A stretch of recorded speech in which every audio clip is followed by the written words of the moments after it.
So we made another two-person horror film. This behind the scenes, however, won't be as long as the one I did for Creeks because, first, that video was just way too long.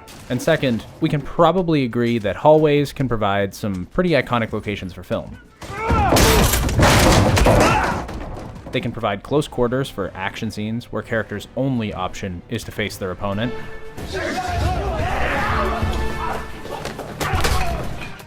Or they can effectively be used to induce claustrophobia, leaving characters with minimal options to escape.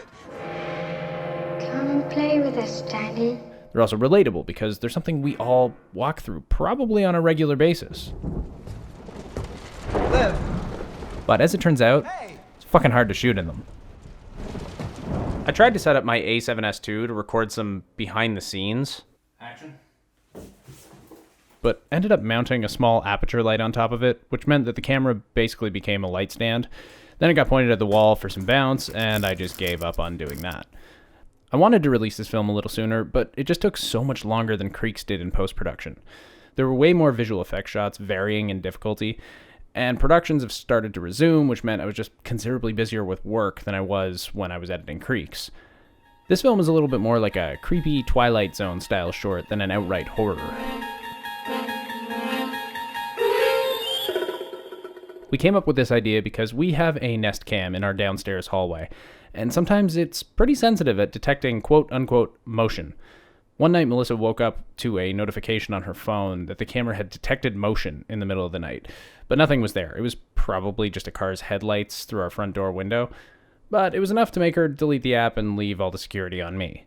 So we thought, what if the camera could see something that we couldn't? And that was the basis of this film.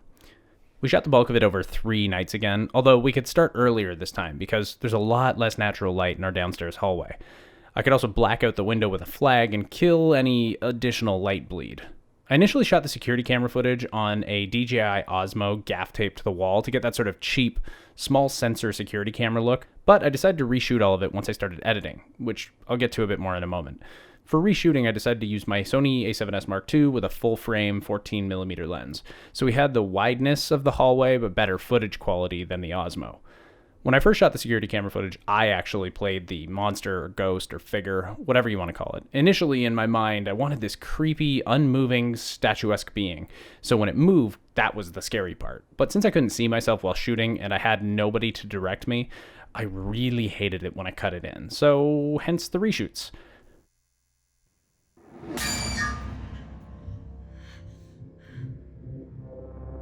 Instead, we reshot all of these scenes a few days later with Melissa playing both herself and the monster. She teased her hair all crazy, we shot a bunch of creepy movements with her huddled against the wall. Then she changed back into her original costuming and we reshot the whole sequence again. Then I layered the clips either by split screening or rotoscoping one version of Melissa over the other. I made sure I didn't touch the camera while she changed hair and wardrobe, and I blocked the scene so that she intersected with herself pretty minimally, so rotoscoping was only necessary for a few key moments. The rest of the film was shot on my new Blackmagic Pocket Cinema 6K. I decided to buy it after shooting Creeks on my C300 Mark II. Felt like I wanted a new B camera to be able to use, and one that we could shoot films on that wasn't as bulky as the C300. Oh man. Oh, my legs. Babe, help. I figured since we were in a smaller space, a smaller camera would be more efficient after fighting with the C300 so much during the last film. Some of the film came to life and changed in editing. As they say, editing a film is the final rewrite. For example, initially at the end, I scripted it that the film ends with Melissa sitting down, stuck in the camera. And I thought, it'd be more effective to smash cut to the empty hallway and leave the film ending on a bit more dread, since, that's what we need more of in today's world. But I didn't really have a clean shot of the hallway. When I shot myself walking up the stairs, I only had about 2 seconds of clean hallway before I came back down.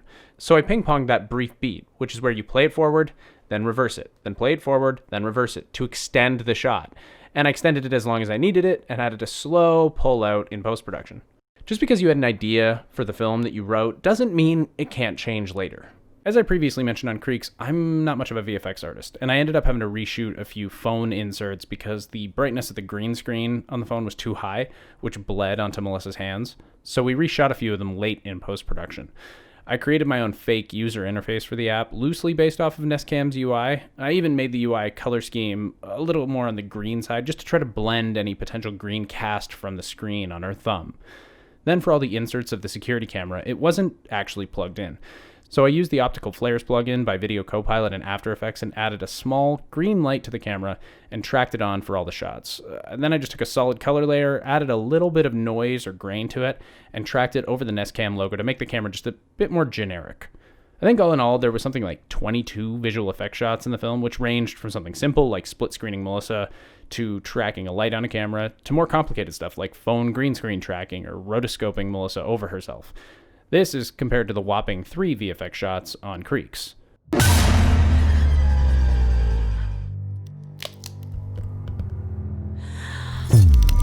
And as with Creeks, I composed my own music, and I pushed myself a little bit. I actually created a bit of a recurring melody that occurs at a few key points.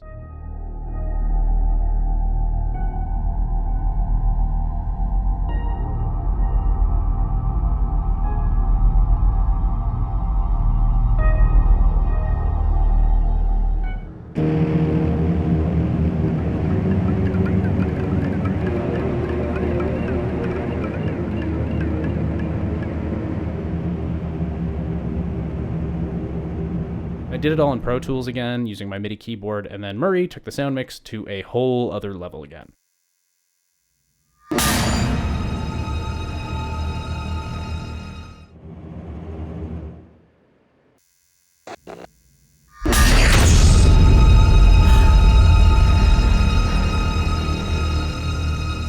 Anyway, that's basically the production of this film in a nutshell. There was just the two of us the whole time, but it looks like it might be Melissa's retirement from our little short horror films, as we're finding ways to work with others again in small, safe numbers, and Melissa's sick of my shit as a director, making her reshoot stuff. At the time of shooting this behind-the-scenes video, we've got another film in the can that we shot with a small crew, so that should be coming out soon as well. So like with Creeks, the moral of this story is just go make some films. But take my advice, don't do it in a cramped hallway if you can avoid it.